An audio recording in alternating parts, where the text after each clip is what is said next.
Bonjour YouTube, on se retrouve aujourd'hui pour mon bilan culturel du mois de mai.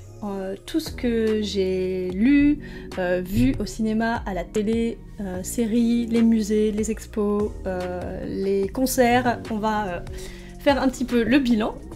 On est en direct actuellement sur ma chaîne Twitch, mais du coup on retrouvera cette vidéo sur YouTube après. Alors, allez c'est parti, on part sur... Ah non mais faut pas que je fasse ça. On va se mettre sur ma page Livre Addict. Je sais pas si vous connaissez ce site. Moi c'est le site... Alors j'ai un compte... En vrai j'ai un compte chez Goodreads, j'ai un compte Babelio, j'ai des comptes partout, mais celui que je mets vraiment à jour, c'est le compte Livre Addict. J'ai pris cette habitude là. Hop.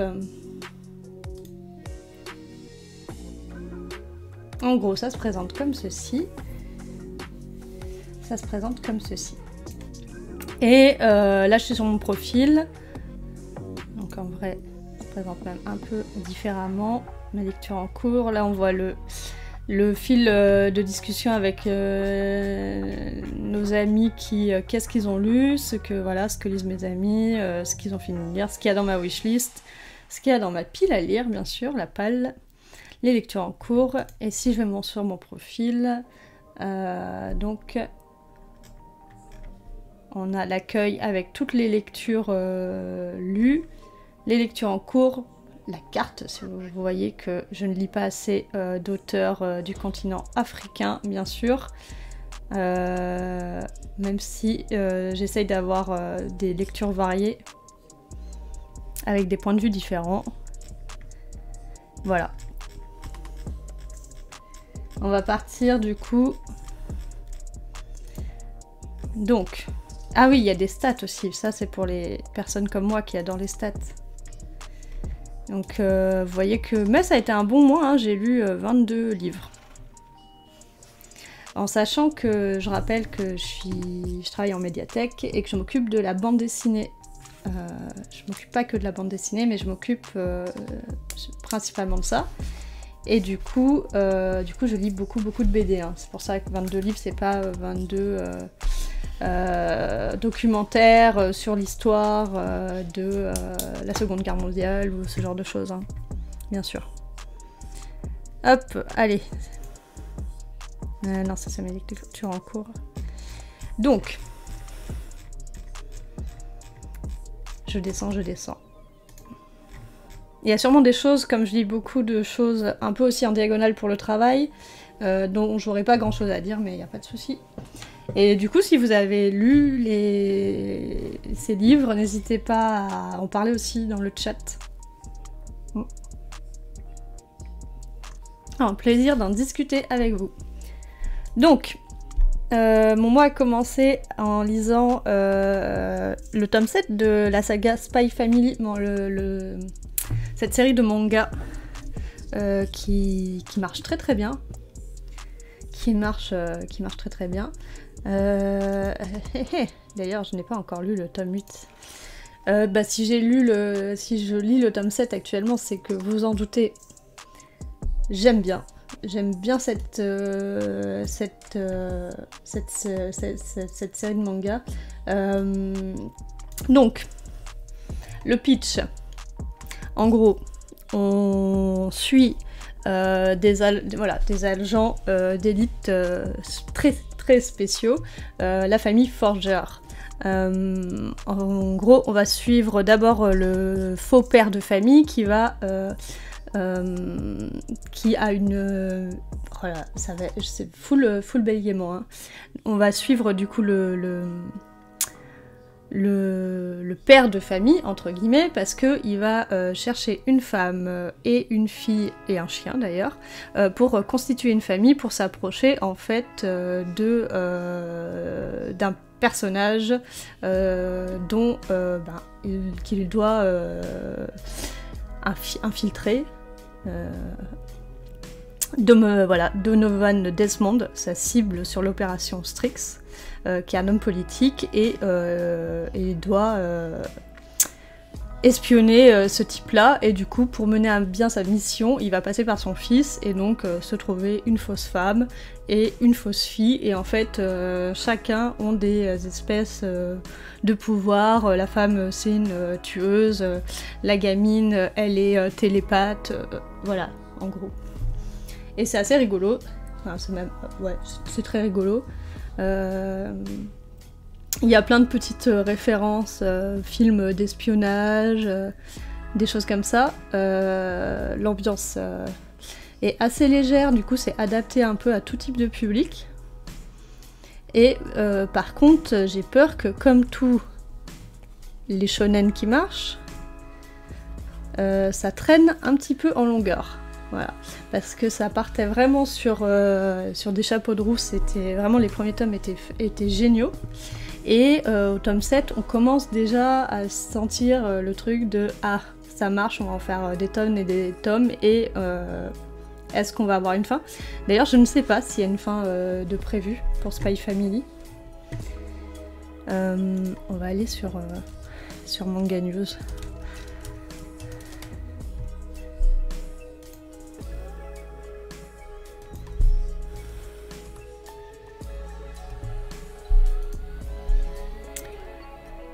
Ouais, non, pour l'instant, il y a 9 tomes en cours au Japon, et 7 tomes, 8 du coup maintenant, en cours en France. Ok. Donc je pense que c'est pas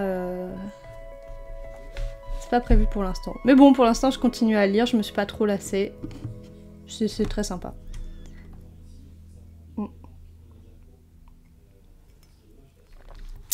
Je veux, voilà, n'hésitez pas à lire des résumés qui sont plus clairs que les miens. Surtout les mangas, hein, c'est toujours compliqué, je trouve. Voilà, voilà. Donc ça, c'était pour Spy Family. Et je vais passer vraiment 3 heures à chaque fois, je pense. Non, c'est pour ça. Ah bah non, là, je vais pas passer 3 heures. Boy of the Dead. Ah, ça a descendu en note moyenne. Ah, moi, alors, parce que quand je l'ai lu, il y avait une super bonne note, genre un 17 quelque chose. Et j'ai vu plein de commentaires où les gens ont adoré. Alors moi, j'ai pas du tout adhéré. Donc Boys of the Dead, un manga de one shot. Donc une histoire complète en un tome. Aux éditions Akata, écrit par Douji Tomita. C'est un mélange entre du boys love et de l'apocalypse zombie. Ça m'a mis très très mal à l'aise. Alors déjà, j'ai trouvé que, bon, l'histoire était pas incroyable, et les histoires d'amour, enfin... Je pense pas qu'il essaye de nous le vendre comme de l'amour, mais bon, c'est toujours à base de inceste, viol, ce genre de choses. Donc attention déjà à pas mettre entre toutes les mains. Et non, enfin, non, c'est pas parce que c'est l'apocalypse que vas-y, on va tout se permettre, hein. Donc je pense qu'il y avait une volonté de faire un parallèle entre la déshumanisation des zombies et des humains, enfin voilà, mais... Non, moi j'avais pas envie de lire ça, hein, clairement, voilà. Ouais, grâce à son dessin poisseux, l'artiste dépeint un monde sale et sans espoir, à réserver aux amateurs de récits sombres et graphiques. Voilà. Ah, super. Ouais, non, mais ouais, vraiment... Tu l'as dit, Baleno, c'est... ouais, non. Après, voilà, suivez le quotidien torturé entre survie, amour, désespoir et séquestration d'individus livrés à eux-mêmes, qu'ils soient fils, frères ou amants, ou les trois en même temps. Quel enfer. Bref, passons sur Boys of the Dead. Clairement, c'était pas ma calme. Ah bah voilà, après j'ai lu... Je me suis dit...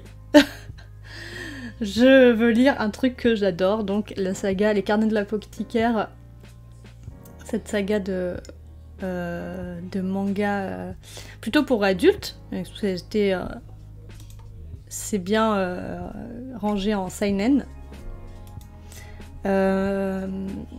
On est au cœur du palais impérial et on suit Mao Mao qui va travailler dans la cour du palais impérial et son père est apothicaire.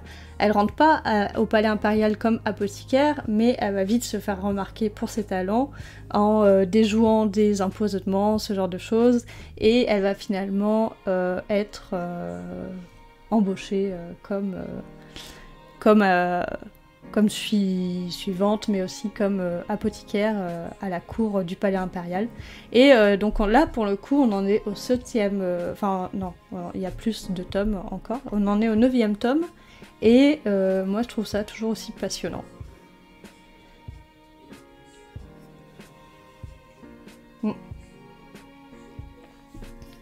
Et du coup, j'ai fait lire à des ados. Parce que du coup, moi, j'ai rangé à la bibliothèque en adulte. Et je savais pas trop quel public ça pouvait intéresser. Parce que c'est quand même les problématiques de l'empereur qui doit assurer une descendance et a plusieurs femmes, plusieurs courtisanes, machin. Des histoires un peu comme ça, des histoires de meurtre, d'empoisonnement. Et en gros, ouais, les ados un peu bons lecteurs, ils kiffent. Hein. Ils kiffent. Je pense que d'ailleurs, je crois qu'il a reçu plusieurs prix aussi, les carnets de l'apothicaire.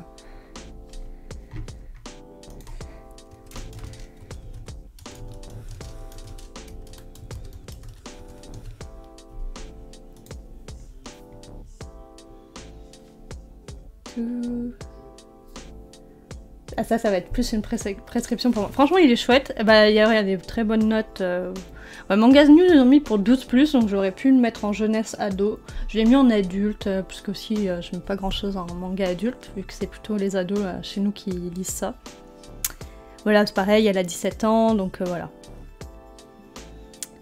Et elle a été formée par un apothicaire dans le quartier des plaisirs. Donc c'est pour ça aussi, il y a quand même toute une thématique sur la prostitution qui n'est pas adaptée aux plus jeunes.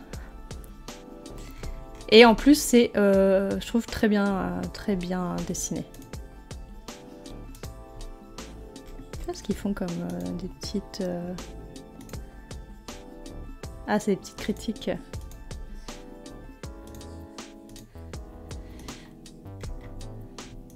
Ok, voilà, ça c'était chouette. C'est toujours chouette, je passe sur un bon moment. Ah ben voilà, un petit roman jeunesse que j'ai lu ensuite. Je dépanne aussi mes collègues de la jeunesse pour lire des romans, pour savoir si on les achète ou pas. Donc ça c'est Le secret de Lost Lake de Jacqueline West. Un petit roman aventure, un petit peu fantastique, très chouette. La couverture, je la trouve sublime. Le petit lore synopsis: depuis que sa famille a emménagé à Lost Lake, Fiona, 11 ans, se sent plus seule que jamais. Ses amis lui manquent, sa grande sœur l'ignore complètement. Alors pour tuer le temps, la fillette se rend à la bibliothèque et se plonge dans un vieux roman captivant où il est question d'une petite ville, de 2 sœurs et d'une disparition tragique. Fiona découvre des similitudes troublantes entre son roman et Lost Lake. Et si cette histoire n'était pas une fiction? Et si ces personnages avaient réellement existé?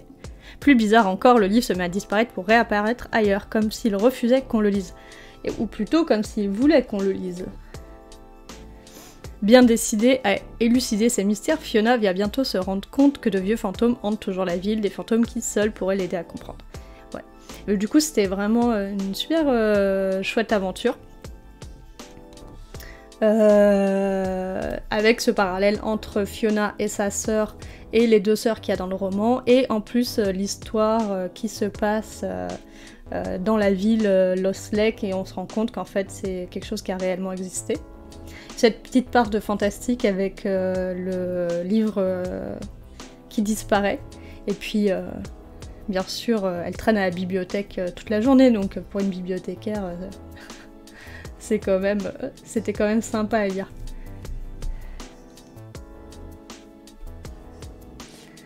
Ma médiathèque l'a classé en adulte, mais quelques autres de l'aglo en jeunesse, ça a pas l'air évident. Ah oui, pour les carnets de l'apothicaire, ouais. Et en gros, par exemple, il est au CDI du collège dans lequel ma médiathèque, elle est aussi très proche d'un collège. Et le CDI du collège l'a acheté, donc c'est que enfin, il y a rien, on va dire qu'il y a rien de choquant graphiquement dans les carnets de l'apothicaire pour que ça soit pas lu par des ados, mais c'est pas du shonen classique qui fait que, enfin c'est pas Naruto ou One Piece quoi. Donc déjà ils vont pas forcément être attirés directement par ce manga. Falloir un peu plus le mettre dans leurs mains. Et il y a quand même des petits trucs qui sont qui vont plus intéresser un public adulte. Même si on parle des courtisanes ou quand on parle d'assassinat, ça reste en surface. Enfin voilà, il n'y a pas de scène sexuelle ou il n'y a pas de scène d'assassinat. C'est toujours, on trouve les morts après, voilà, il n'y a rien de sanglant quoi. Donc Lost Lake chez Seuil est écrit par Jacqueline West et apparemment j'ai rien lu d'autre d'elle, mais apparemment c'est très cool ce qu'elle fait. Donc je pense que je jetterai un œil. Voilà, donc celui-là il était dans notre...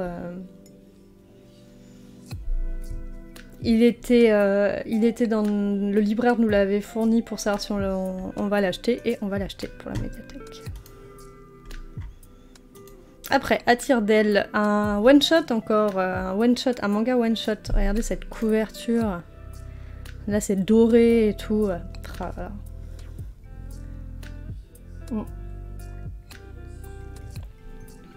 Incroyable. Œuvre originale. Ah, apparemment c'est issu quoi, d'un light novel ou un truc comme ça? J'aime bien lire des one-shots, des mangas one-shot parce que c'est pas si souvent finalement. Tire d'aile, est-ce qu'ils l'ont là? Parce que j'ai écrit n'importe comment. Est-ce qu'il faut vraiment que je mette un tiret?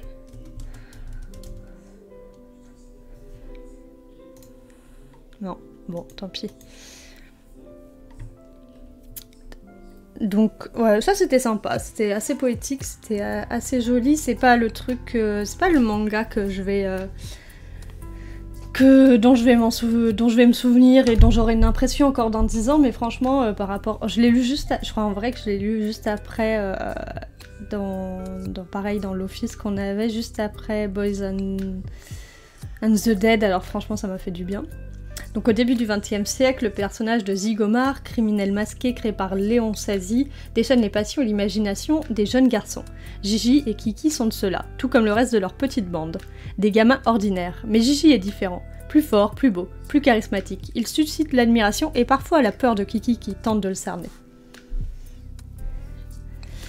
Et du coup c'est un gamin, on va suivre ce gamin qui va tellement se prendre au jeu ce jeu de Zigomar, du criminel masqué, qui va limite se prendre pour lui à force, et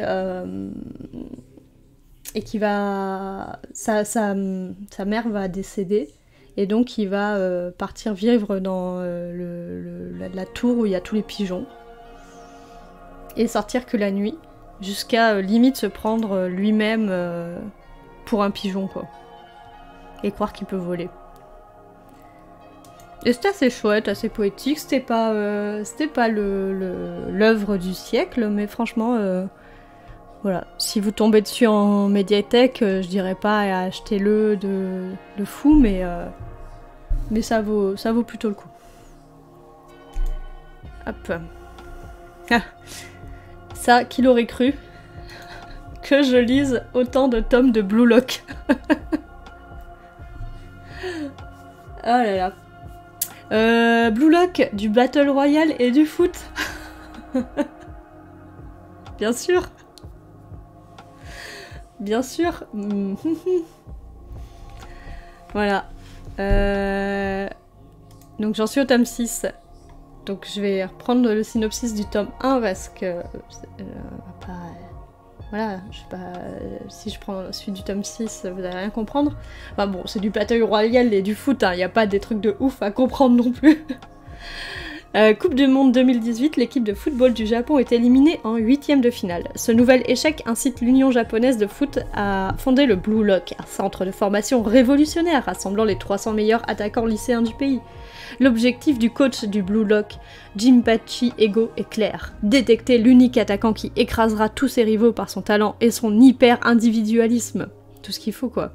Pour Yoichi Izagi, joueur bouillonnant encore inconnu, il n'y a pas d'alternative. S'il veut survivre au programme hautement sélectif qui l'attend, il devra abandonner le jeu collectif et se transcender pour devenir l'attaquant ultime. Voilà. Coucou Caronix, coucou! Comment vas-tu? Ben moi ça va, ça va, ça va. On parle de mes lectures du mois. Si t'as lu des choses aussi, n'hésite pas à en parler. Voilà. Donc voilà le synopsis de Blue Lock. Donc vraiment du pur shonen type Naruto. Mais avec du foot. Il ne pourra en rester qu'un. Et mine de rien, je me suis pris à cette histoire, quoi. T'as lu 12 ouvrages, je le vois passer. Ben bon, sacrée cadence aussi. Sacrée cadence. Tu lis quoi comme type de livre? Moi, je lis beaucoup de BD manga parce que c'est ce que j'achète à ma médiathèque. Il fait déjà 74 depuis janvier. Toi aussi, tu tiens les comptes. Je te comprends. Je te comprends. Et voilà, pour l'instant, c'est pareil, j'étais vachement plus à fond dans les genre 3 premiers tomes, et là, ça commence à... Mais ça va, c'est assez, on va dire, c'est assez dynamique pour qu'il y ait quand même un truc qui se passe à tous les tomes. Ce que c'est des fois, ce que je reproche au shonen, c'est bon, une bataille qui dure 3 tomes, ou enfin, une intrigue qui dure 3 tomes, c'est pas possible. Voilà, ça avance. On verra si à un moment je me lasse. Ce qui peut arriver. Mais pour l'instant, je continue à les lire. Ça me fait... En plus, c'est bon. C'est le genre de... c'est le genre de truc en 15 minutes, tu l'as fini et tu peux passer à autre chose. T'as l'essentiel, quoi. Mais ça me fait un peu plaisir parce que ça fait... Ça fait longtemps que je prenais plus goût à lire du shonen, alors que j'en ai lu beaucoup à mon enfance, adolescence, hein, que j'ai une passion pour ça. Et je suis contente de retrouver un peu ce truc d'être à fond dans une histoire, de m'immerger dedans et de prendre du plaisir, quoi. 233 lus en 2016, oh purée. Comics, ok. Ah, t'as les services presse de DC, wow, classe. BD et romans de genre SF, uchronie, fantasy, gaming, thriller et érotisme. Et t'écris des chroniques littéraires. Ouh, on peut retrouver où tes chroniques? Je sais pas si tu peux coller un lien ou si tu vas être éjecté si tu fais ça. Au pire, tu peux m'envoyer en DM, en chuchotement sur Twitch ou sur Discord. Après, un truc un peu rigolo. Oh, quelqu'un a mis une mauvaise note. Moi, j'ai trouvé ça super sympa. Micro Zouzou et contre les Maxi Zinzin. Alors, c'était très loufoque. Hein. C'est une BD... Je crois qu'on... c'est pas écrit jeunesse, mais ça peut être lu en jeunesse.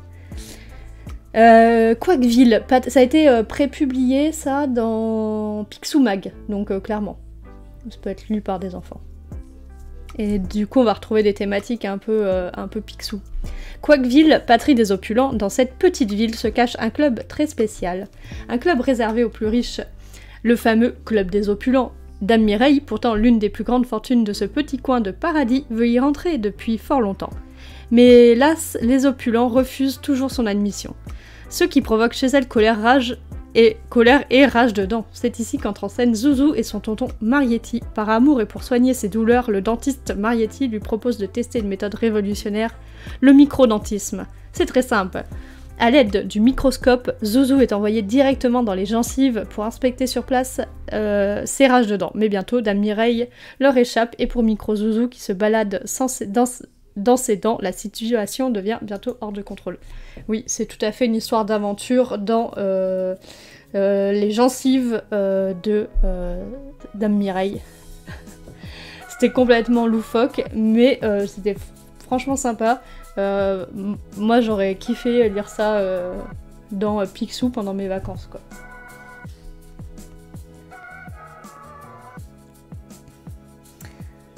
Fanfiction et romans aussi sur Wattpad. Ouais, tout ça.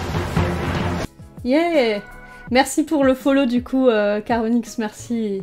Merci. T'as ton blog au même nom du coup, ou je te dis envoie-moi en chuchotement si t'arrives pas à poster sur le chat et j'irai faire un tour. Parce que c'est possible que ça ne marche pas. Ou alors bien sûr tu peux me l'envoyer en message privé sur Discord ou sur un Insta. Voilà, mon Discord et... Ah mais il était envoyé. Et mon Insta.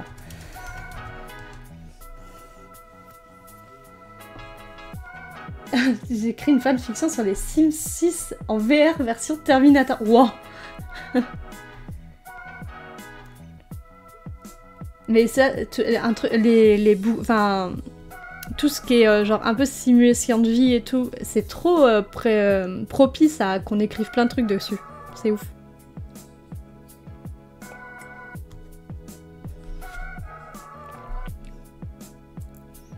Oh là là, mais t'es hyper... Est-ce que tu dors?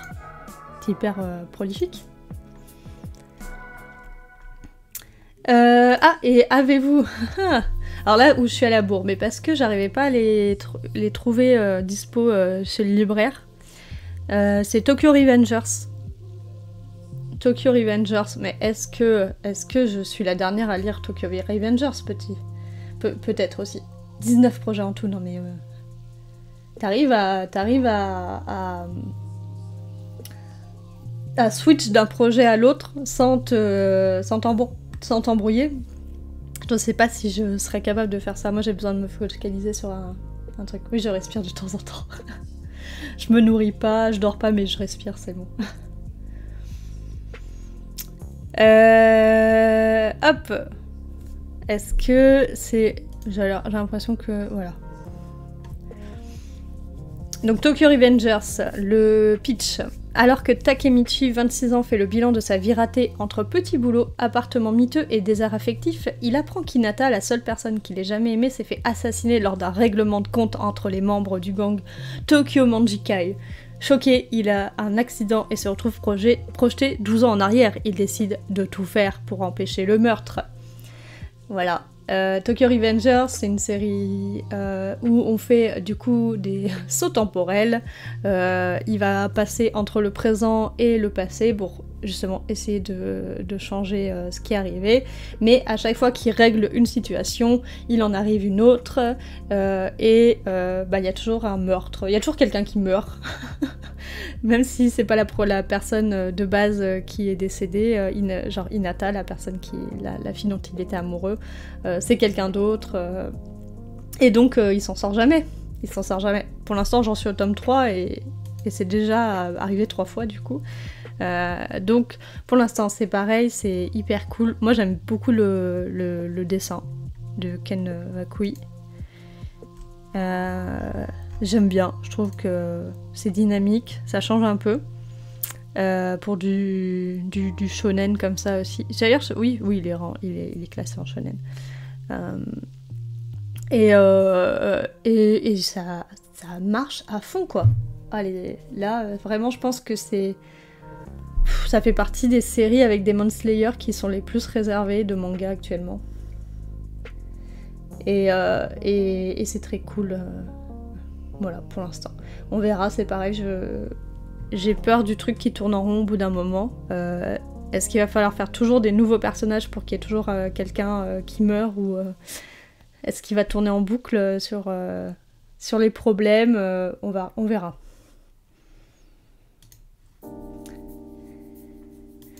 J'ai des cernes qui me tombent jusqu'aux orteils, mais tout va bien.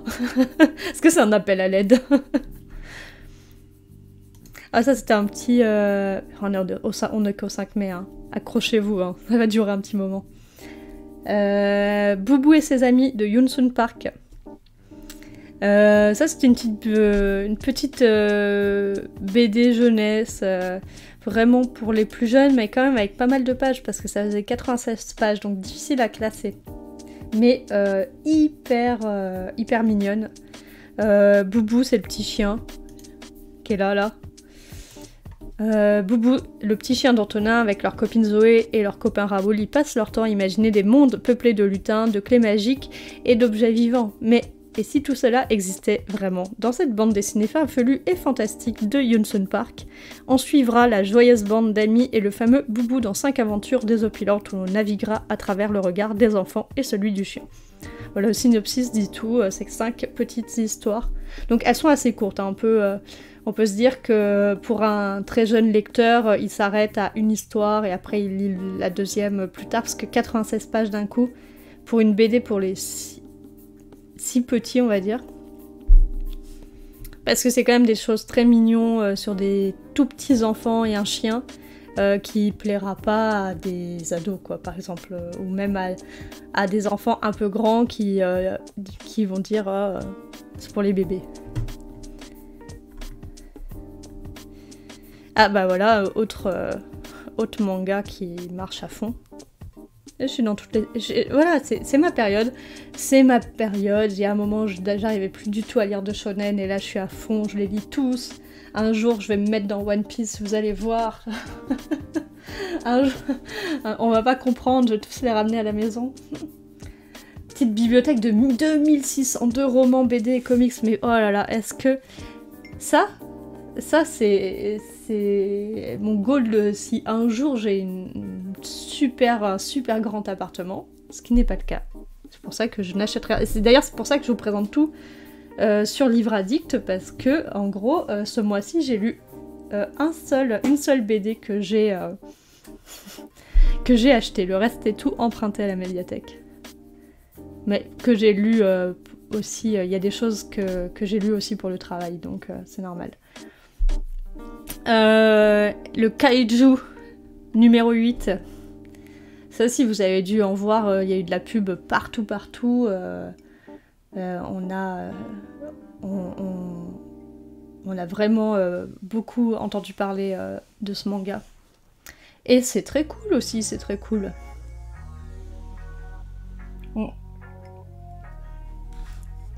Ah! Il y a Croquette qui vient vous dire bonjour.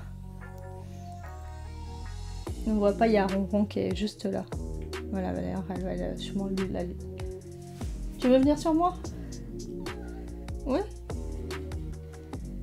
Tu veux que je pousse ça pour que tu viennes plus proche? Bon. Ok. Donc, Kaiju, le Kaiju, les gros monstres japonais.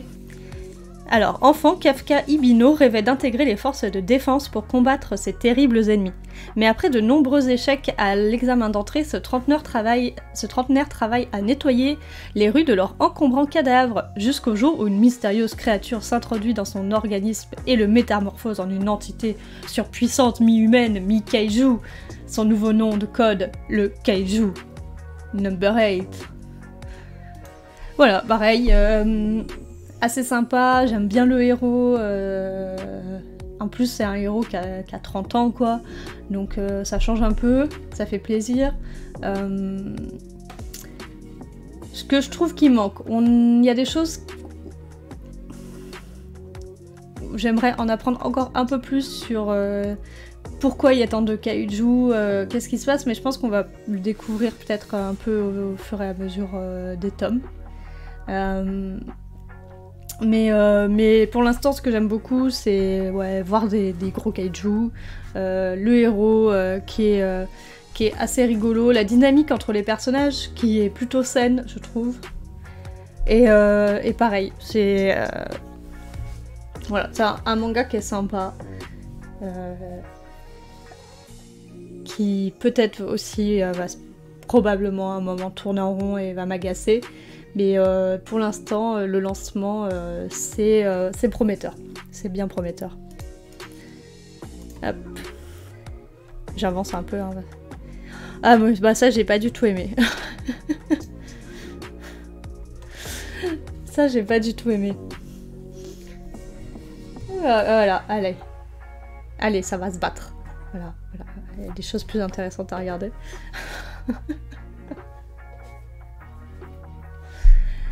Et bien sûr, voilà, l'autre, c'est la dominante, alors elle a gagné là, elle admire sa réussite, elle la prend de... Oui, t'as perdu encore toi. Moi, tu t'es inclinée, peut-être t'es la plus intelligente.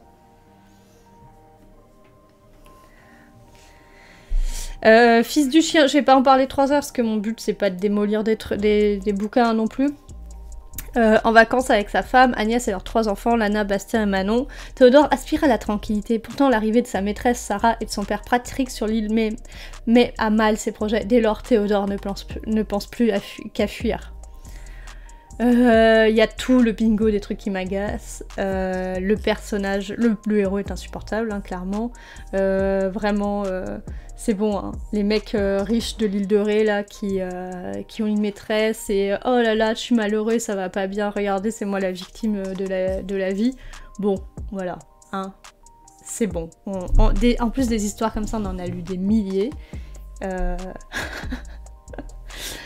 J'avoue que je suis plus très tolérante avec ce genre de bouquin, quoi. J'ai pas envie de lire ça. J'ai pas envie de lire des problèmes de mecs qui... Ah ouais, tu comprends, mais mon père, il était comme ça avant moi, et il m'a abandonné, mais... Enfin, la personne qui m'a élevé, c'est pas mon père. Je sais même plus s'il était élevé juste par sa mère ou... Non, c'est la personne qui m'a élevé, c'était pas mon père. Ma mère, elle trompait mon père... Ouais, bref. Donc moi aussi, maintenant, je trompe ma femme. Au lieu de la quitter, je préfère aller me taper une petite jeune, en plus, bien plus jeune que moi. Voilà, tous les complexes de mecs de 40 ans, un peu riches. Hop, au pilon. Voilà. Exactement. Franchement, ça... Voilà, le fils du chien. Comment Harry est devenu Houdini, une BD jeunesse, publiée chez Jungle, écrit par... Enfin, je sais pas qui écrit. Francis Launay, Françoise Turchetti et Waldenson. Fin du 19e siècle, Harry 10 ans, Beth 8 ans et Jen, une fille du Grand Ouest qui a entre 12 et 14 ans, tentent de résoudre le mystère de la disparition de Tesla et de trouver le secret des gardiens, un récit retraçant la jeunesse du magicien Houdini. Voilà, un premier tome sur comment Harry est devenu Houdini, effectivement. Et c'est bien... moi j'ai bien aimé les illustrations, c'est chouette. Si vous avez des enfants à partir de 8 ans qui aiment la magie et les mystères, ça marche bien. Go. Ah, ça j'ai adoré. Ça c'était super. Immonde. Et pourtant le titre... C'est dommage hein, que je les ai pas en vrai pour vous montrer les illustrations, mais bon. Immonde de Elisabeth Holville chez Glénat. Tout illustré dans ces tons. Qui sème le vent récolte la tempête. Mortaire est une petite ville industrielle terne et isolée, habitée majoritairement par les employés de l'AGEMA, une entreprise d'extraction de minerais radioactifs. Jonas et Camille, deux adolescents de 17 ans, vivent depuis toujours dans cet endroit qu'ils rêvent de quitter. En attendant, ils patientent en regardant des nanars horrifiques surannés. Absorbés par leur propre passivité, ils ne prêtent pas attention à l'étrange disparition d'un employé de l'AGEMA. Dans le même temps, une nouvelle élève débarque de Paris. Elle s'appelle Nour et n'a pas l'intention de croupir dans l'ennui. Elle pousse Jonas et Camille à explorer la ville et ses alentours. Au cours d'une excursion nocturne, ils découvrent ensemble un homme au visage malade, défiguré par de terribles excroissances. Cet homme, c'est l'employé disparu de l'AGEMA. Que lui est-il arrivé? Pourquoi reste-t-il caché? Est-ce que l'AGEMA est impliqué? Et donc c'est super chouette parce que ça mêle beaucoup de thématiques. Donc les entreprises qui sont hyper opaques, l'extraction minière, la radioactivité, l'extraction pour le profit sans prendre en compte les dangers. Coucou, bonjour. Bonjour Baby Rospo, merci pour le follow. Merci, merci. Donc voilà, qu'est-ce que je disais? Voilà, le profit à tout prix, sous peine, même si écologiquement et sanitairement c'est une catastrophe. Vraiment, qu'est-ce qu'il me raconte le capin? Ok. C'est vraiment chouette. Et des thématiques adolescentes aussi. L'ennui dans une petite ville, les problèmes qu'une ville, d'une petite ville qui est justement un peu dépendant de ces entreprises, même si elles sont pas vertueuses, mais eux, ben, il n'y a pas de travail s'il n'y a pas ces entreprises-là, voilà. Plein de choses. Mais comment dire? Parce qu'il y a plein de bouquins qui essayent de cocher des cases parce qu'il faut parler de l'écologie, parce qu'il faut parler de diversité, de transidentité, voilà, mettre des personnages racisés, des choses comme ça. Parce voilà, plein de thématiques, de féminisme, alors ça, voilà, à tout va, ça fait vendre, qui le font un peu en mode cocher des cases et qui le font pas très bien. Et là, vraiment, ça parle de plein de thématiques actuelles, mais avec une histoire, avec une vraie histoire, je sais pas, c'est hyper subtil, quoi. Franchement, allez-y, Immonde, c'était vraiment chouette. C'est pas du tout immonde, justement. Je sais pas si je peux vous monter des planches.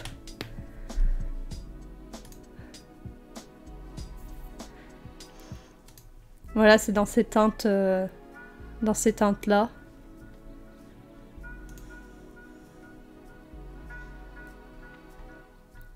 Voilà, ça c'était chouette. Je pense que c'est sûrement un de mes coups de cœur du mois. Je laisse celui-là, j'ai trouvé l'histoire bien haletante et l'ambiance oppressante à souhait. Un peu eu envie de brûler le capitalisme aussi à la fin. Ouais. Et la colo est ouf, ouais. Bon bah c'est cool, Moi j'ai vraiment... il fait combien de pages déjà? 240 pages. Je croyais qu'il avait été lu pour... du coup, je devais le lire pour un office BD au travail. Et je croyais qu'il avait été lu par une de mes collègues, parce que je voyais qu'il y avait une petite feuille dedans. Et en fait, la veille, où je devais rendre les livres et donner un avis dessus, pour savoir si on les achète ou pas, je vois qu'en fait non, et qu'il y avait une feuille, mais c'était pour dire passer à machin après, ou je sais pas quoi. Je suis dit, ah mince, il faut que je le lise ce soir. Et je rentrais super tard. Je me suis mis à le lire à minuit...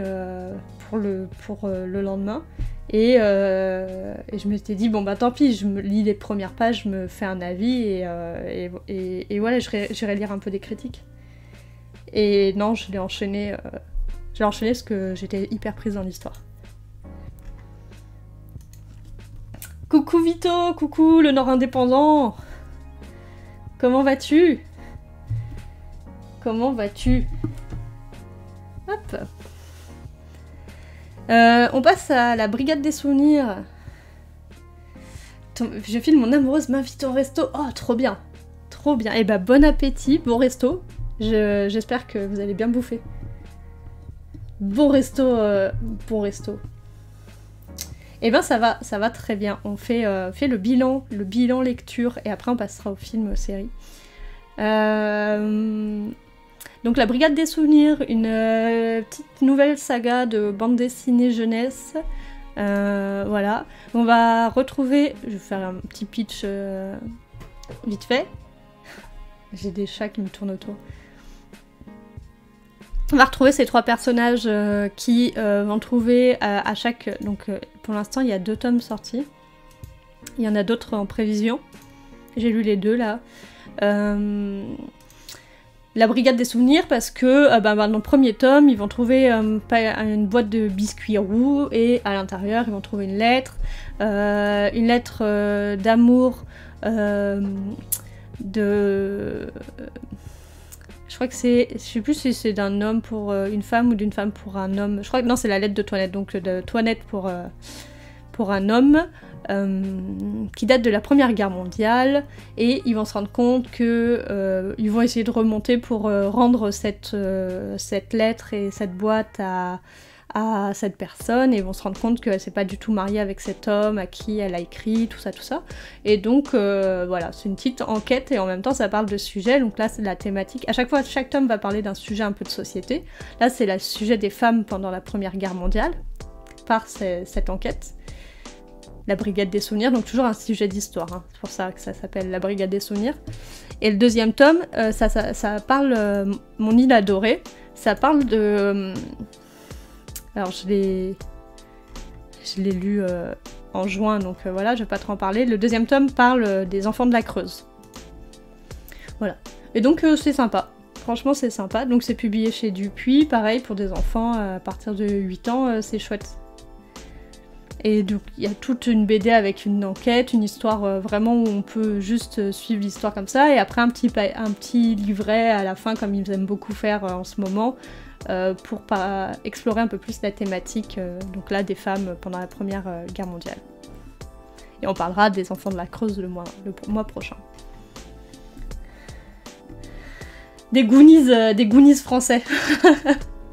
Des Goonies un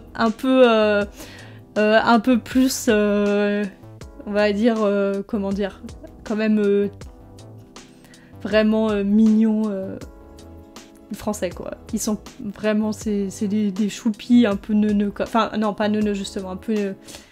ce que je voulais dire niais, mais non, c'est pas ça, tu vois, c'est un peu quand même très bon sentiment, quoi. Mais c'est normal, hein, c'est pour des enfants, et le but c'est surtout de parler d'une thématique, donc... moi je continue à lire la saga À tes côtés, où j'avais très peu d'espoir pendant les premiers tomes, et où ça s'améliore, franchement, ça s'améliore. Donc, À tes côtés, c'est l'histoire de... c'est un shoujo. Voilà, je lis encore quelques shoujo. J'ai ce truc où j'aime bien les shoujo quand même, hein.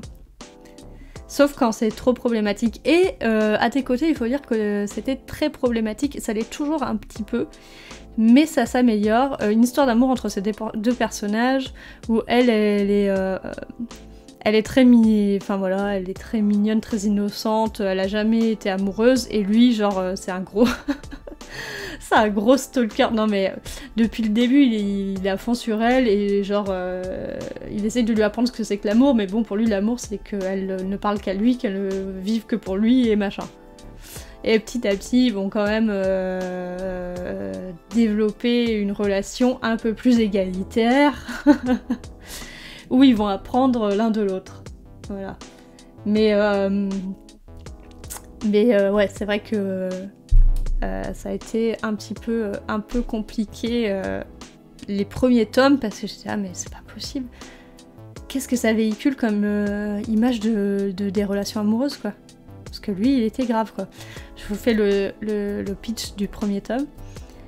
Quand un après-midi d'hiver enneigé, Otaru tend son parapluie à Hanoï, un de ses camarades de lycée qui vient de se faire larguer. En plus, vient de se faire larguer, c'est bon, direct, il repart dans une relation. Elle n'imaginait pas encore que c'était le début d'une nouvelle histoire. En effet, ce garçon de la classe d'à côté débarque le lendemain pour lui faire une déclaration d'amour, alors qu'il ne la connaît pas vraiment. Déstabilisée, elle finit pourtant par accepter d'essayer de sortir avec lui jusqu'à Noël. Allez, j'ai la peine pour toi, faisons ça. C'est vraiment, c'est malaisant. Et si derrière les apparences trompeuses, la rencontre de ces deux-là était en réalité le fruit du destin. Voilà, après tu vois que finalement ils essayent de nous montrer que elle apprend un peu à s'ouvrir, et lui il apprend à être quelqu'un de plus humain et moins possessif et moins complètement taré, quoi. Et du coup, grâce à cette relation, ils évoluent ensemble. Ouais, voilà. 。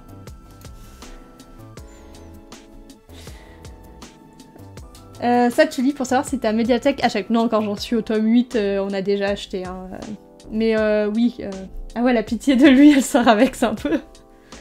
C'est un peu genre, ah oui, c'est le beau gosse quand même. Genre avec toi parce que tu me fais pitch. Non, mais ouais, c'est vraiment. C'est un peu ça. C'est un peu le problème de beaucoup de shoujo, quoi. T'es là, mais. Ouais, c'est comme ça que vous voyez les relations amoureuses, en fait. Ah, ça, c'est tome 3 de l'autre côté de l'horizon. Ça, c'était chouette, c'était choupi. Donc, ça a 3 tomes, donc sûrement que ça va pas marcher au Japon. Série en 3 tomes. Hop. Que j'ai classé en adulte à la médiathèque. Miyake, jeune salariman tokyoïte, ne supporte plus sa vie d'employé surmeneux.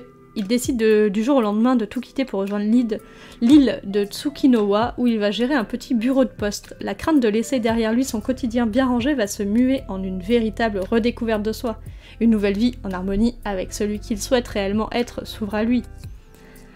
C'est Stardew Valley en fait. Le mec il fait un burn-out à la ville et du coup il part à la campagne. Bon là sur une petite île pour...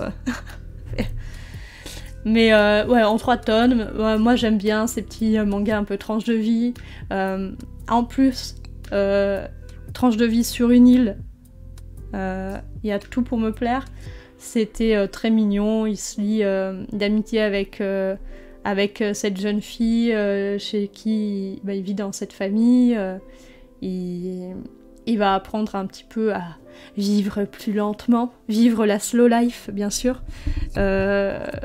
Mais voilà, franchement, c'est des bonnes lectures. Pareil, avec un dessin assez doux, très sympa, très mignon. Voilà. C'était chouette. Alors, les tomes 5 et 6 du manga End. Esperluette. Ça c'est du josei, donc du shoujo pour les plus âgés. Donc il y a des scènes de cul quoi, en gros. De Mari Okazaki. Hop.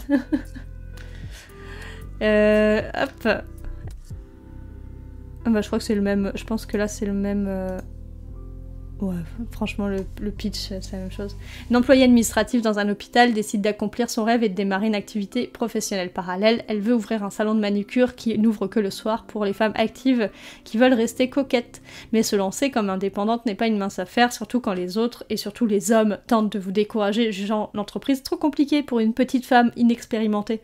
Pourtant, elle va s'accrocher et petit à petit trouver sa place dans ce monde fort différent de l'univers des employés de bureau. Des scènes de quoi?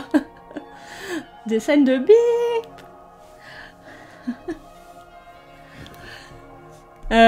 Donc on va suivre notre héroïne qui est employée dans un hôpital, c'est ça, qui ouvre sa passion, c'est de faire de la manucure, mais c'est compliqué de vivre de ça, faut louer un local, tout ça, faut faire des heures, faut se faire connaître. Donc elle va faire ça le soir après le travail, mais du coup elle loue ça à un de ses amis de lycée je crois. Je sais plus ce qui est dit. Et qui lui est un peu à fond sur elle, mais elle le sait pas. Elle aime pas trop les relations amoureuses, elle aime pas trop qu'on la touche. Mais à l'hôpital, elle va tomber sous le charme d'un chirurgien plus âgé. Qui d'un coup elle commence à ressentir des choses, elle qui n'a pas l'habitude de ça, qui était juste à fond dans ses décisions professionnelles. Donc il y a à la fois ce truc un peu triangle amoureux, même si en fait l'autre elle le voit pas du tout, un homme plus âgé, tout ça, donc lui il veut pas du tout s'engager dans cette relation parce que elle est jeune, il veut pas lui gâcher sa vie, tout ça. Et puis il y a eu des mauvaises expériences précédemment. Et ouais, elle qui est pas du tout expérimentée dans les relations amoureuses, et sa carrière à côté, où elle essaye de faire décoller son son entreprise. C'est vraiment... Ouais, il y a plein de sujets qui me parlent pas forcément au niveau... Genre les triangles amoureux, ça va, merci. Mais franchement, c'est fait avec assez de délicatesse parce que Mari Okazaki, elle sait faire assez bien ça. Elle avait écrit plein d'autres trucs que j'ai pas forcément lus, mais elle est assez renommée. Complément affectif, par exemple. Et elle a un dessin assez reconnaissable, tout en longueur, beaucoup de décors floraux, tout ça. Elle fait assez bien ça pour que ça passe. Donc pareil, je dis ça, c'est mon petit côté fleur bleue. Voilà. C'est pas incroyable, mais c'est pas mal. Et là, elle va avoir les hormones en fusion. Ouais, très clairement. Très clairement, il y a toujours par chapitre, il y a au moins une scène de cul dedans. Alors très léger, très vaporeux, très comme ce trait, quoi. Très comme ce dessin. On voit pas grand chose, quoi. On voit un sein et des épaules, quoi. Enfin, c'est vraiment... Trait pour trait, c'est terminé. Trait pour trait, j'ai adoré. Ça, j'ai adoré. Ronron. Oui, bah tu vas. Pourquoi tu miaules? Tu veux nous parler? Toi aussi, t'as adoré Trait pour trait? Tu veux nous parler de ta dernière lecture? Le manuel, l'arrière des paquets de croquettes, c'est ça? Oui. Hop. C'est Ronron. C'est Ronron. C'est Amiral Ronron. Hop, donc je refais le pitch de Trait pour trait.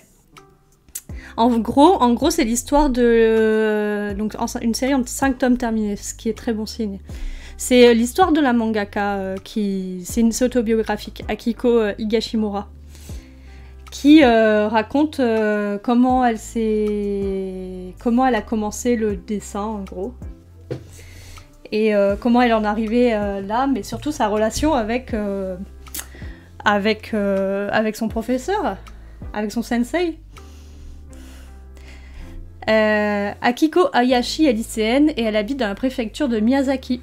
Très jeune, elle savait qu'elle voulait devenir dessinatrice de shoujo manga et elle avait déjà fantasmé tout son plan de carrière. L'âge auquel elle enverrait des premiers travaux aux éditeurs, l'âge auquel elle serait publiée, l'âge auquel son manga serait adapté en animé. Persuadée que son génie autoproclamé suffirait à lui ouvrir toutes les portes, elle va pourtant être rattrapée par la réalité. Car en dernière année de lycée, sa rencontre avec un prof d'une petite classe d'art à l'écart de tout va violemment la ramener à la réalité. Ce professeur étrange, plutôt sévère et armé de son sabre en bambou va profondément changer sa vie. Un prof psychopathe, un peu. En fait, c'est super chouette parce que... Donc là, j'ai lu le dernier tome. Son prof qui est là sur la couverture.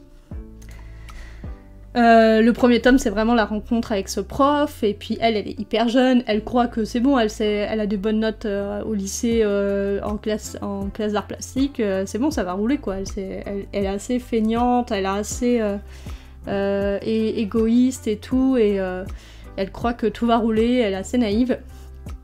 Et elle va s'inscrire à cette classe pour préparer les écoles d'art. Et pareil, d'ailleurs, elle se dit, je veux faire les écoles d'art, parce que les écoles d'art, les beaux-arts ou ce genre de choses, ça va être facile. Elle se trompe bien. Et en fait, elle rencontre ce prof dans une petite salle en campagne et tout, qui va vraiment déceler un espèce de talent chez elle et la faire dessiner et peindre... Lui, il sait pas du tout qu'elle veut. Au début, en plus, elle se vante pas de vouloir être dessinatrice de manga. Elle dit, je veux faire les beaux-arts, préparez-moi pour les concours. Et donc, il la prépare à faire de la peinture à l'huile, du dessin de nature morte, du dessin de nu, du fusain, enfin plein de choses comme ça. Des préparations pour les concours d'école d'art, quoi. Et c'est ce prof, il va changer sa vie. Et il va avoir un vrai impact sur sa vie et ils vont avoir un espèce... elle va toujours être un peu ramenée à lui, et du coup, c'est à la fois son cheminement dans comment elle s'est mise à fond dans le dessin, comment elle est devenue mangaka, et son rapport avec ce professeur. Et en fait, parce que son professeur est décédé il y a quelques années, je pense qu'elle a voulu écrire ce manga. Et c'est très chouette, c'est très chouette. C'est très chouette parce que c'est à la fois cool pour les gens qui aiment le manga et savoir le processus sur comment se faire publier, comment on crée un manga et tout. Et en plus c'est chouette sur cette relation que elle a par rapport à ce professeur plus âgé qui lui a donné beaucoup, mais où elle s'est sentie un peu prisonnière dans la relation aussi à des moments. Elles se remettent à se battre, quoi. Vraiment. Mais allez-y, hein, pendant que je parle. Vous voulez accaparer toute l'attention. C'est toujours Ronron qui gagne. Hein. Voilà. Et c'était cool. En 5 tomes en plus, donc... Et pour le coup, c'est très bien dessiné, trait pour trait. Beastars. Ah, c'est terminé. Ah, c'est cool, parce que là, je commençais à trouver que c'était long. J'en suis au tome 20. Faut une kitty. Mais oui, mais c'est ce que je veux faire. Mais en même temps, elle se balade, donc faudrait que j'ai une kitty cam qui les suive. Il faut que je m'achète une deuxième cam, quoi. Là, c'est la saga Beastars. J'en suis au tome 20. Donc, dans ce monde où suivi automatiquement par des drones, ça serait ouf, quelle angoisse. Beastars, cette saga de manga où on est dans un monde où les herbivores et les carnivores vivent ensemble, mais où il y a quand même pas mal de problèmes, hein, parce que il y a quand même des carnivores qui bouffent des herbis. Voilà. Et en gros, on va suivre le loup Legoshi un peu dans ce monde, que ça soit au début, donc à l'Institut Sheraton, donc quand il est au lycée, jusqu'à quand il va en sortir. Il va vivre sa vie au milieu de ce monde, il va tomber amoureux d'une lapine, il va avoir des meurtres, il va falloir un peu essayer de les résoudre, comment ça se passe. Mais en gros, voilà, pour explorer un peu ce monde fait d'animaux anthropomorphes qui potentiellement peuvent avoir des rapports compliqués parce qu'il y a des dominants et des dominés. J'en suis au tome 20.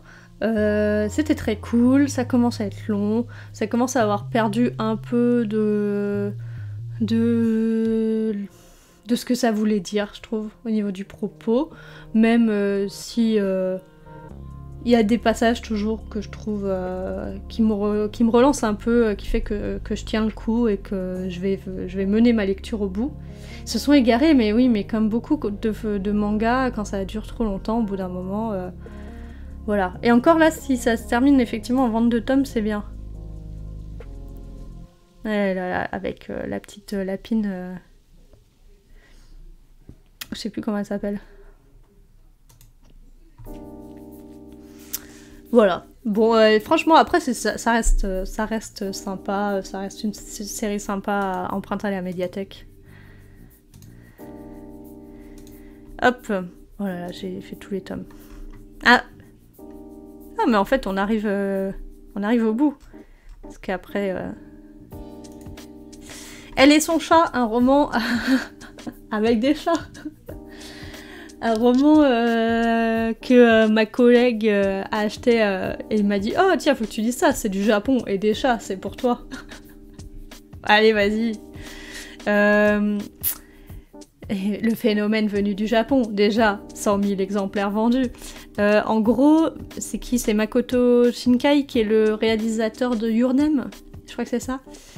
Et Naruki Nakakawa.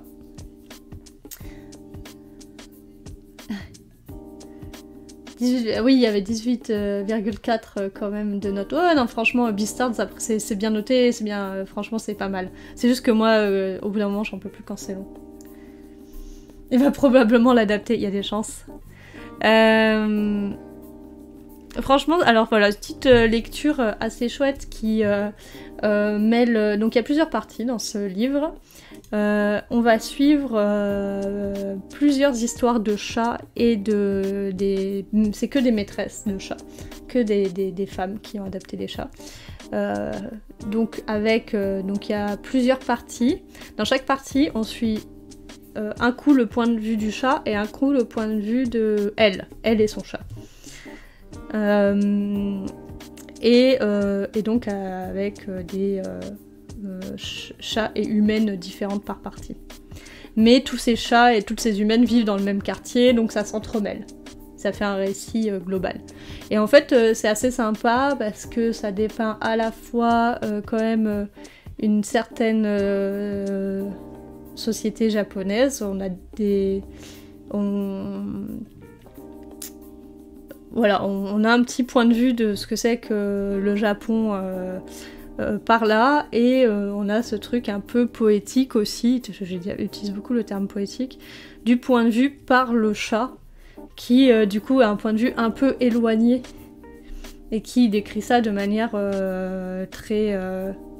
de son point de vue de chat qui n'est pas complètement impliqué, qui n'a pas du tout les mêmes problématiques. Donc c'est sympa, c'est sympa. C'est sympa, quand je l'ai pitché à mes ados de mon club lecture ado, ils ont... parce que je me suis dit, on l'a mis en adulte, hein, parce que c'est clairement des histoires de femmes adultes qui ont des problèmes de relations sentimentales, qui ont des problèmes de travail où elles se font exploiter, où ça se passe pas bien, où le mec essaye d'avoir...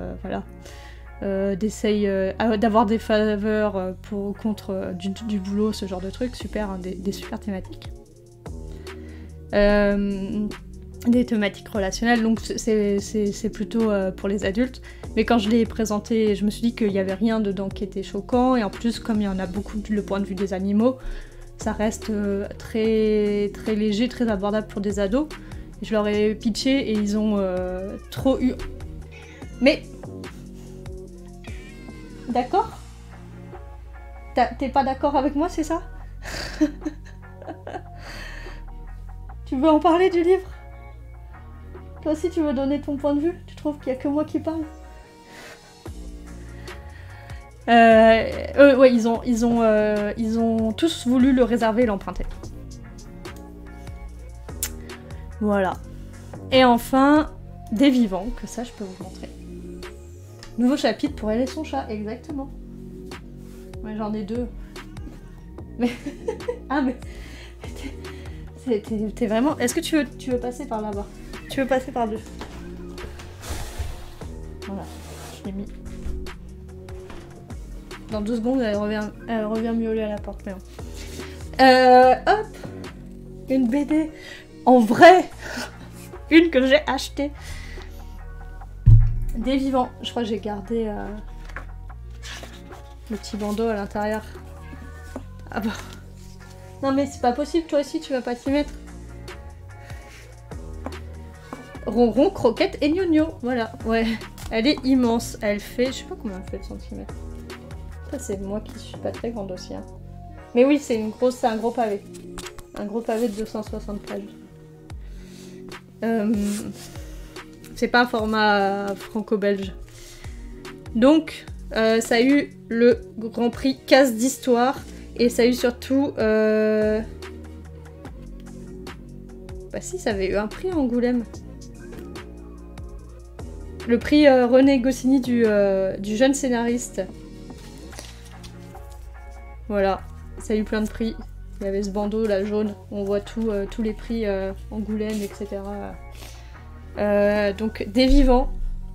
Des Vivants, écrit par Raphaël Meltz et Louise Moatti et illustré par Simon Roussin aux éditions 2024. Je l'ai acheté parce que je suis allée voir une rencontre organisée par la médiathèque du Riz, parce que sinon je l'aurais juste réservé à la médiathèque. Mais j'étais très contente de pouvoir l'acheter sur le stand du libraire à cette rencontre organisée par la médiathèque. où les auteurs, illustrateurs sont venus pour nous parler de leur travail. Et franchement, ça valait le coup de les entendre, ça valait le coup parce que je pense que je serais passée à côté de certaines choses. C'est une super BD sur le réseau de résistance du Musée des droits de l'homme. Donc voilà, en 1940, la France est occupée, certains pourtant refusent la fatalité à Paris, au corps du Musée de l'Homme, le Musée de l'Homme. Quelques ethnologues se réunissent, bientôt rejoints par des gens de tous horizons, avocats, religieux ou garagistes. Autour de Boris Vildé, d'Anatole Levitsky, d'Yvonne Audon, ces visionnaires posent les bases de la lutte qui mènera à la libération, évasion de prisonniers, passage vers l'Angleterre ou la zone libre et publication d'un journal clandestin Résistance. Mais ces insoumis de la première heure seront bientôt trahis, dénoncés à la Gestapo et pour beaucoup d'entre eux exécutés. Et en gros, cette BD, qui est très belle, déjà, qui est très très belle, illustrée par où ? Illustrée par Simon Roussin. Je vais vous montrer quelques pages. Une super colorisation aussi. Une quadri... je sais pas comment on dit quand il y a 4 couleurs. Quadricolore, les 4 couleurs primaires, bien sûr.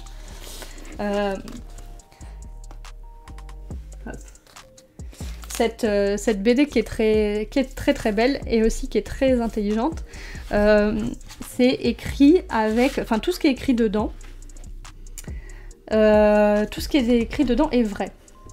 Enfin, est vrai. Tout ce qui est écrit dedans, ça vient d'archives, de choses qui ont été écrites, des choses qui ont été retrouvées, de journaux, d'entretiens, d'interviews, voilà. Et du coup, les auteurs, ont essayé de créer du dialogue, du récit, avec que des choses qu'ils ont retrouvées écrites dans ces archives, en fait.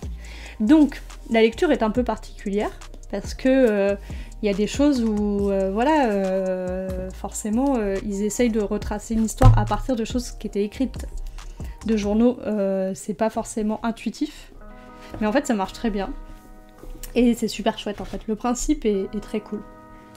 Donc c'est un vrai travail de fou quoi, en termes de narration. Et du coup, voilà, ça valait le coup de les voir parce que juste pour comprendre comment ils ont fait ça. Et bon, du coup, je perds tout. Et en plus, ils m'ont fait une super dédicace. Le petit résister, c'est tout simplement exister. Exister consiste à résister. Au moment où le petit enfant prend conscience de son existence, il dit non. Très chouette. Et donc voilà, ce qui est écrit en tout début de livre. Les événements relatés dans ce livre s'approchent au plus près de la réalité historique. Tous les personnages ont véritablement existé. Tous les mots qu'ils prononcent sont les leurs. Paroles trouvées dans leurs lettres, journaux, témoignages, entretiens, souvenirs. Des traces, des fragments de leur mémoire montés et adaptés pour composer un récit.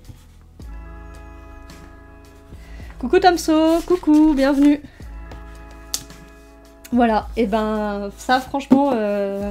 des vivants, alors elle coûte son petit prix, elle coûte 29 €, mais elle vaut vraiment le coup. Ils ont gagné plein de prix et c'est clairement mérité. Et voilà, ça c'était mon petit bilan lecture. C'était mon petit bilan lecture. Hop. Et ensuite, je regarde, je crois que je suis pas allée... j'ai pas fait de concert ce mois-ci. J'ai pas fait de concert, je crois pas. Ah si!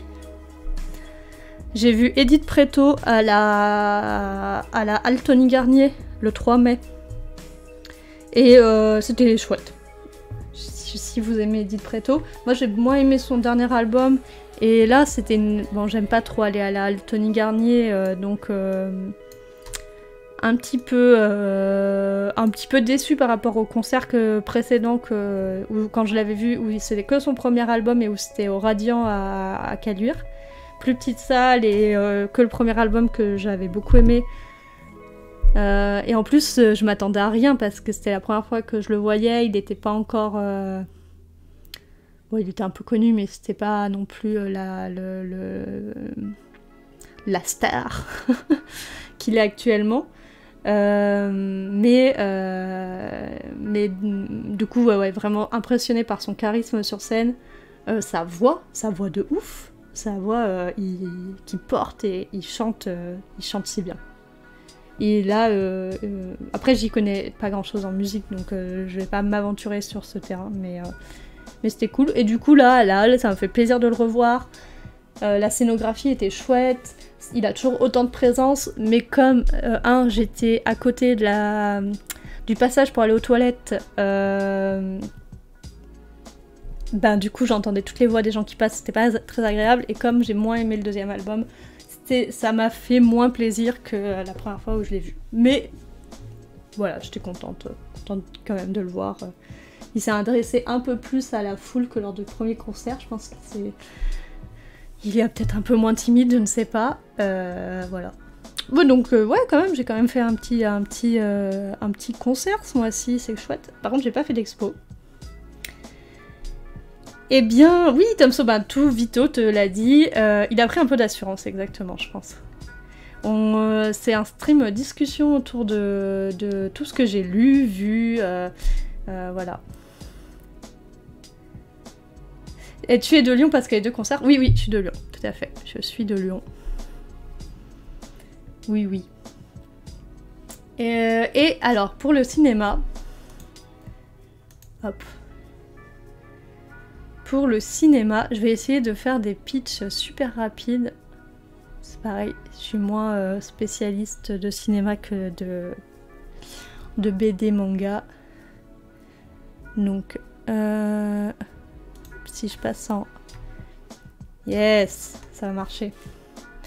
J'ai vu des films de haute qualité. Non, pas du tout. J'ai commencé mon mois en voyant le film Le Secret de la Cité Perdue pour vous dire le niveau de mon mois de cinéma. Un film avec Sandra Bullock sur...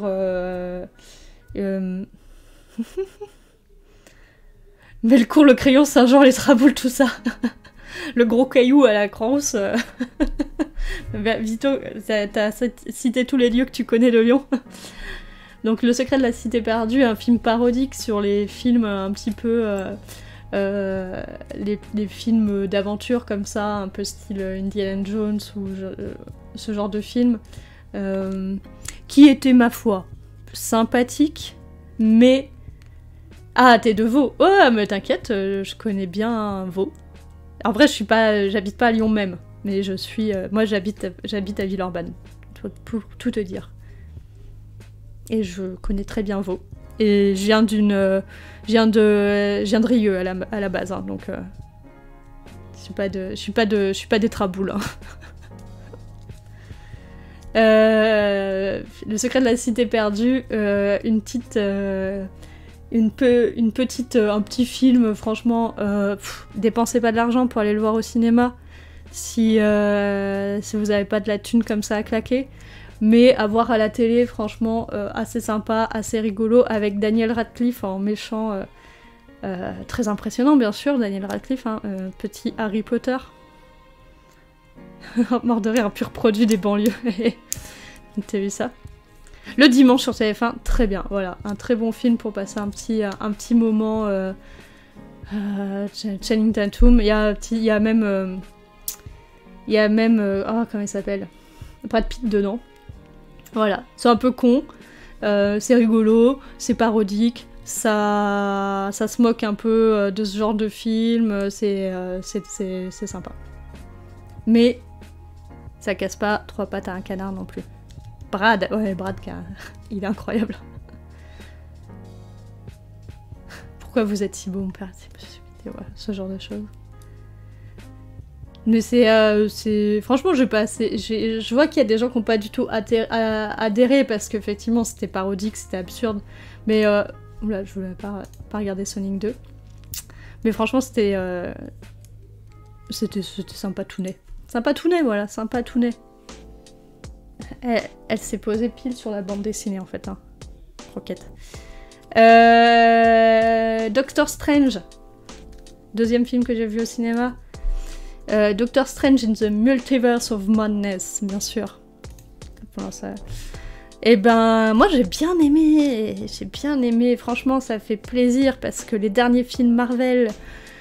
enfin moi j'ai bien aimé Spider-Man parce que j'aime tous les Spider-Man, parce que Spider-Man c'est mon super-héros préféré.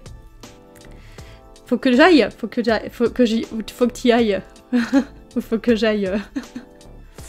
Faut que t'ailles où? Subito. Faut que t'y ailles, je suppose. Doctor Strange, ben franchement, apparemment, ben moi faut que t'ailles le voir. Je vais pas dévoiler trop ce qui se passe dedans. De toute façon, ça va. Je pense que j'ai pas besoin de faire le pitch de Doctor Strange. Apparemment, c'est mieux d'avoir vu WandaVision. Je l'ai pas vu et c'est très bien passé pour moi. Du coup, c'est Sam Raimi qui est à la réalisation cette fois-ci, et il y a... Même si on voit qu'il a été un peu bridé par Disney et par le fait que ça doit quand même... Il doit rester une certaine cohérence globale entre tous les films Marvel, et que ça doit être adapté au plus grand public. On voit quand même cette patte un peu de Sam Raimi avec vraiment des choses un peu film d'horreur, film de série B, des images un peu marquantes, et je trouve que ça manquait dans les derniers films Marvel. Moi j'ai vraiment passé un super moment, voilà. Et en plus, je crois qu'il était pas si long que ça, genre il faisait pas 3 heures, enfin, peut-être il faisait quand même 2 heures, mais voilà. Les cinémas, j'y vais jamais, j'y ai travaillé, mais c'est pas mon truc. Ah, c'est fou! T'y as travaillé, parce que c'était vraiment un job alimentaire, quoi. C'était pas... T'avais pas envie de faire ça. Moi, j'aime beaucoup aller au cinéma, et je vais pour la plupart du temps au cinéma toute seule. J'aime bien. De toute façon, il y a plein de choses que j'aime bien faire toute seule. La seule chose que j'arrive pas à faire toute seule, c'est le restaurant. Ça, j'arrive pas. Voilà, donc franchement, allez-y si vous aimez les Marvel. Après, j'ai vu Le Roi Serre, un film d'animation. Le prochain film que j'ai vu, c'est Top Gun. Yes, Top Gun. J'espère que vous êtes des aficionados des avions. Non, ça fait comment les avions? Vroom. Non.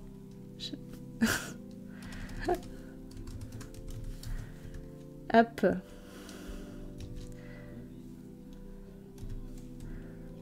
Hop.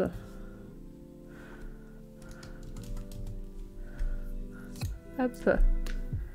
Ça fait nian. C'est ça. Ah, t'as vu Top Gun, Vito? Voilà. T'as vu? Incroyable.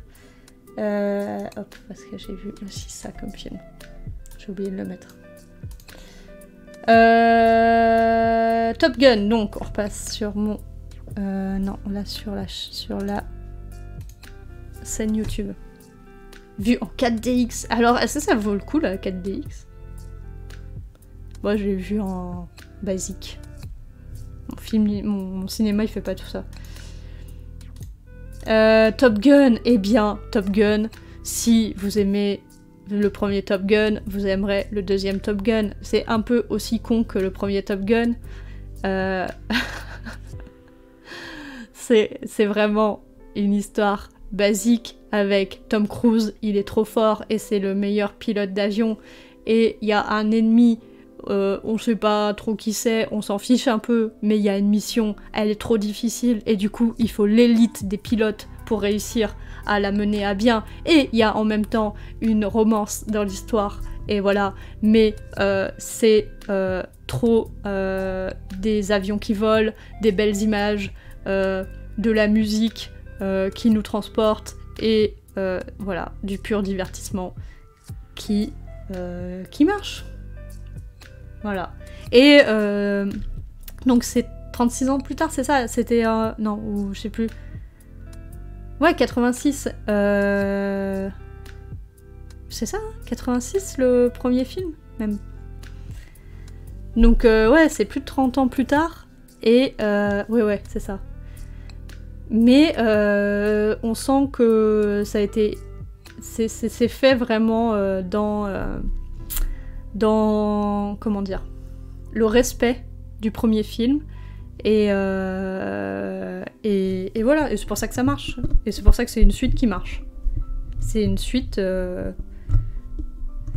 Il y a beaucoup d'hommages, ouais. Il y a beaucoup d'hommages, il y a beaucoup... C'est vraiment le 2, quoi. Top Gun 2. Mais c'est pas mal. Moi, c'est fou, c'est qu'il est vieux quand même, Tom Cruise, mais c'est quand même lui à la fin qui va...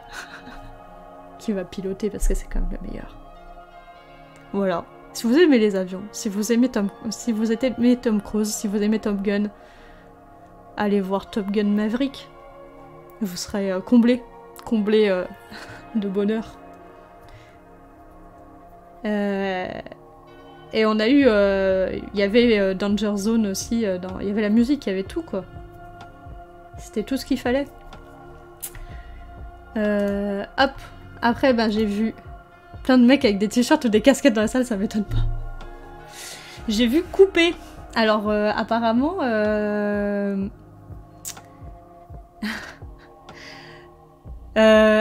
donc la version de... Ah, tu l'as vu aussi? Est-ce que t'as aimé? Moi, j'ai aimé, mais j'ai vu qu'il y avait... Apparemment, il y a plein de... T'as vu l'original aussi? Et moi, je l'ai pas vu. Valentin, mon collègue, a vu l'original et il a adoré. Du coup, il a moins bien aimé cette version-là. J'ai vu plein de gens qui étaient mitigés, je crois. Moi, j'ai beaucoup... Je me suis marrée. Je me suis bien marrée. Ouais, c'est pareil, je me suis bien marrée. Je savais pas à quoi m'attendre. Je savais qu'il y avait la version originale, parce qu'on a le DVD à la médiathèque, je le vois tout le temps passer. Mais franchement, du coup, ça m'a donné envie, par contre, de voir l'original. Mais franchement, je me suis hyper bien marrée avec Coupé, quoi. Coupé, je sais même pas s'il faut faire un pitch de ce film, parce que c'est tellement, c'est tellement méta. Ouais, voilà. La première moitié j'étais dans une salle, en plus, qui était hilar. La première moitié, la première partie, les gens étaient genre... Qu'est-ce qu'on est en train de regarder? Et la deuxième moitié, tout le monde était en plié de rire, quoi. Ouais, c'est compliqué sans dévoiler l'intrigue, c'est ça. Mais voilà, ça parle de faire des films, quoi. Couper en même temps, ça veut... Ouais, c'est un peu dans le titre. Mais ouais, c'est drôle, franchement. Allez jeter un œil, faites-vous votre avis dessus. Ça va être peut-être pas du tout votre cam, parce que c'est quand même un petit peu perché. Mais moi, j'ai bien aimé. Hop, et... le dernier film que j'ai vu ce mois-ci, du coup, pas au cinéma. Qu'est-ce que tu me... par contre, j'avais pas regardé... pardon, Tom So, j'ai zappé tes messages. Le taf, en vrai, c'est pépère, c'est la planque. J'ai travaillé en UGC au Pardieu et méga CGR de Brignais. Ah ouais, bah oui. Ça a l'air d'être un peu tranquille, mais en même temps, t'as toujours ce rapport avec le public, quoi. Est-ce que les gens potentiellement peuvent mal te parler, être insupportables, pas respecter, enfin voilà. Tic et tac. Bon. Il faut dire, je suis un petit peu obsédée avec tic et tac. J'ai un pyjama tic et tac. Quand je vais à Disney, j'achète les oreilles. Je regarde parce que il y a Croquette qui renifle mes chaussons là depuis un moment. Elle a bugué dessus. J'ai des oreilles de Mickey avec les tic et tac dessus. Et mon but, c'est de refaire des photos avec tic et tac. Vraiment, mon but dans la vie, hein, parce qu'il faut avoir des ambitions, c'est de faire des photos avec tic et tac à Disney. Et donc, tic et tac, les Rangers du risque. Je ne savais pas que... Parce que je suis pas à ce point-là obsédée avec tic et tac, qu'il y avait un film tic et tac qui était sorti. Mais c'était incroyable. C'est vieux aussi. Je pense qu'il y a plein de gens qui ont peut-être pas forcément apprécié, parce que c'est un peu beaucoup de fanservice aussi, de références. Du coup, je sais qu'il y en a qui sont agacés par ça. Mais alors, moi j'ai passé un trop bon moment. Je pense que c'est parce que je m'attendais pas, j'attendais rien de ce film, je m'attendais pas à ce qu'il existe, donc voilà. Et du coup, on l'a vraiment lancé un soir. Hop, ah, il y a ça. Les avocats de Disney ont juste cassé la tête, ouais, parce que le nombre de licences qu'il y a dans ce film, c'est ouf. C'est entre Sonic moche, etc. Mais ouais, non. L'intrigue, elle passe crème. Les références, elles sont sympas, je trouve, quand même. Les mélanges d'animation, elles sont super. Les doublages, alors moi je l'ai vu en VO. Le doublage VO, je sais pas s'il y a une version française d'ailleurs. Sûrement non, vu que c'est sorti. Ah, attends, c'est Ronron qui gratte à la porte. Oui, Ronron, je suis pas contente. Ben, oh, c'est comme ça la vie. C'est comme ça, on n'a pas toujours ce qu'on veut dans la vie, Ronron. Vous l'entendez causer? Non, et puis moi, bon, bah voilà, les personnages de Tic et Tac, je suis bien fan. Et du coup, j'ai vu les voix. C'est...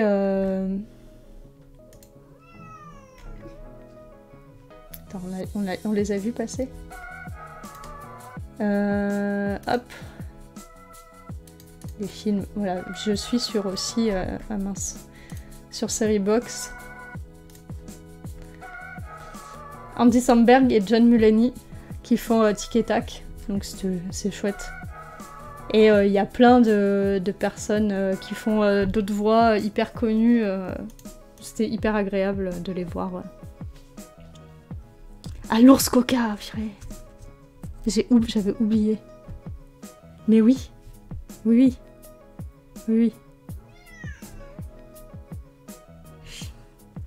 En VF, ça va être la même. Mais ouais, moi je pense que ça c'est vraiment le genre de truc où moi je suis pas la meilleure personne pour donner un avis dessus parce que je suis vraiment le public cible quoi. C'est fan de Disney, qui aime les vieilles licences, on fait revivre les dessins animés de mon enfance. Vous regardiez vous aussi les Rangers du Risque. Il y avait les petites séries avec Donald aussi là, sans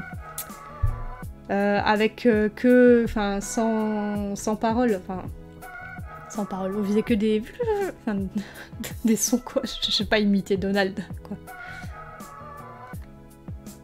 Ça c'était super cool. Donc ouais, Tic et Tac, les Rangers du Risque, je pense que c'était mon film du mois. J'ai trop kiffé. De toute façon, direct sur Discord, quand je l'ai vu, j'ai écrit « Ah, c'était trop bien, j'ai adoré. Frites, regardez tout ça. » Mon coup de cœur du mois. Pour vraiment Tic et Tac, les Rangers du Risque. Maintenant, j'ai envie de regarder la vieille série, mais je pense que c'est tout sur Disney+, à mon avis. Et je sais plus comment elle s'appelle, l'autre série avec Tic et Tac. Tic et Tac, Donald, si je mets.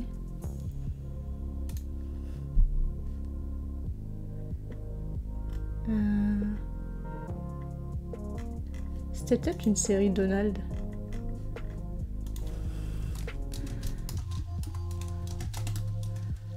Tic et Tac.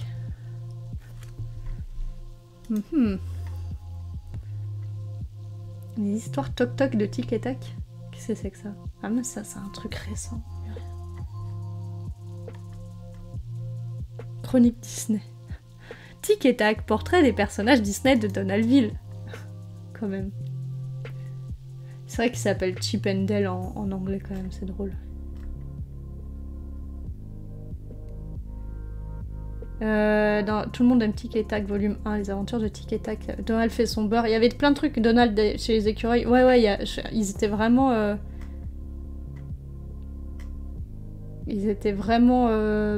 je sais pas. Tout le monde aime Tic et Tac.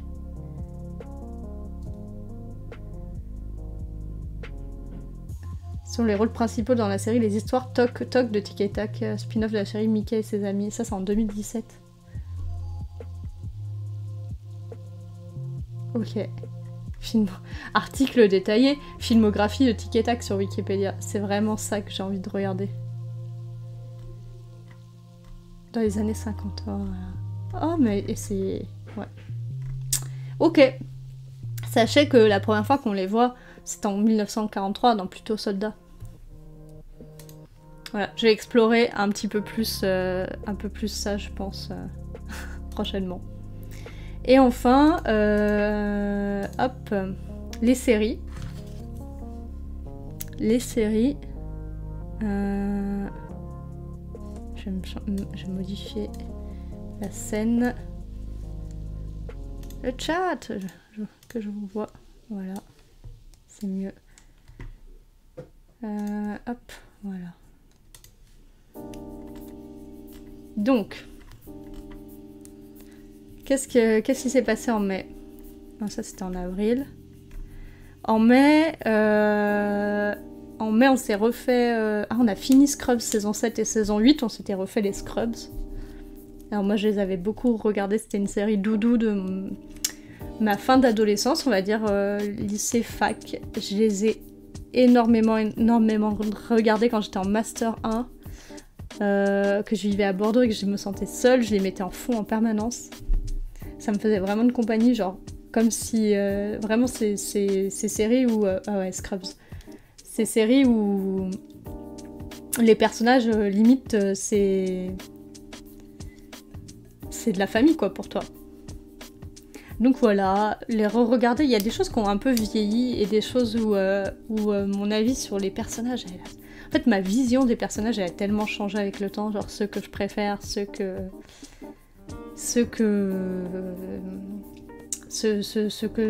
préfère avant, que je préfère maintenant. Et puis d'avoir une vue d'ensemble d'avoir laissé passer du temps et d'avoir une vue plus globale de la série. Mais franchement, il y a toujours des trucs où ils ont été bah oui, le janitor, le Dr. Cox et tout. Mais voilà, genre, par exemple, quand j'étais ado, moi, j'ai dit, je trouvais que c'était un mec bien, quoi. Alors que c'est un pur con, quoi.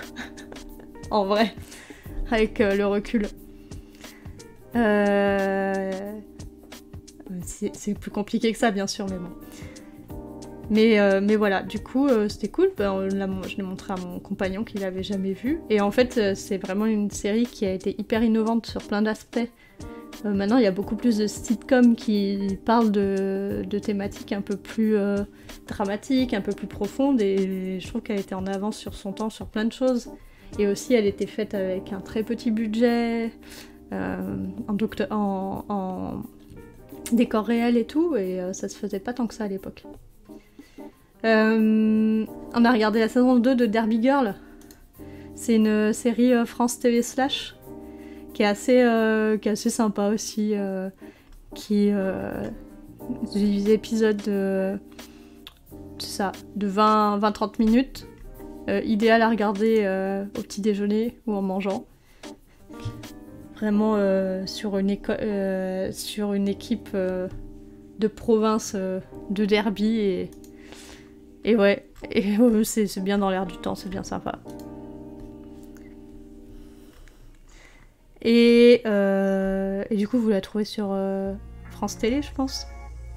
Et on s'est mis à regarder Atlanta, que j'avais jamais regardé. Donc, hop, là on a commencé la saison 3, donc on a fini on a fini la saison 1 au mois de mai. Atlanta, la série de Donald Glover. Donald Glover qui était donc Troy dans Community, qui est connu sur le nom de Childish Gambino, il fait du rap, et qui est clairement un petit génie, hein, on peut le dire. Je sais pas quel âge a Donald Glover. 38 ans quand même. Ça va. Il reste Community, meilleure série du monde avec Rick et Morty, bah ouais. Incroyable Community. Incroyable. Et Rick et Morty aussi. Hein.